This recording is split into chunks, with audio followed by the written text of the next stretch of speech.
আসছি কামারগাঁওয়ের মধ্যে। একটা আপু বেল্টে মারছে, আর পেটের মধ্যে অনেক পাথর আছে অনেক। উনি এই রোগটা নিয়ে দীর্ঘদিন চালিয়ে যেতেছে, তবে চিকিৎসার খুব সহযোগিতা লাগতেছে। তো আপনারা তো অনেক জায়গায় অনেক টাকা নষ্ট করেন, তো আজকে কিছু সহযোগিতা করে যাবেন আপুর দিকে। আপু, আপনার সমস্যাটা কি তুলে ধরেন, বা কতদিন এই রোগটা নিয়ে আসেন? সমস্যাটা থেকে লেগে আসছি ৫-৬ মাস ধরে থাকে আমাদের গোড়ার মধ্যে আছে মাথার মধ্যে দেখতেছেন ওনার মাথায় অনেক বড় টিউমার, এবং গলার মধ্যে আর পেটের খাদ্য নালীতে খাদ্য নিতে ওইখানে পাথর রয়েছে। এই রোগটা কতদিন ধরে আপনার?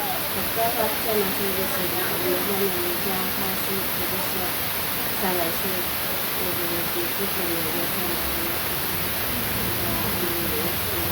আমার তো ছেলে আছে ছেলের জন্য আমি একটা কাজ করছি আমার একটা আশা আমার ছেলেটাকে নিয়ে আমি একটা আশা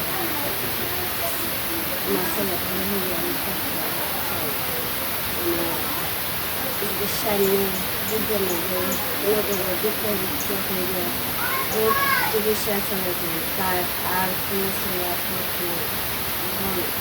বা আর আপনারা যদি দয়া মায়া লাগে দেশের বাইরে আমার খুবই সাহায্য করবার ছেলেটার জন্য আমি বাচ্চা করতাম আমার দুটো পয়সা আছে এবং আপনাদের কাছে একটা অনুরোধ আমার ইউটিউবে সাইডে আমি আপনাদের কাছে একটু দুঃখিত আছি। আচ্ছা, আপনারা যে করছেন, মেডিকেল করছেন, কোন কোন মেডিকেলে গেছেন?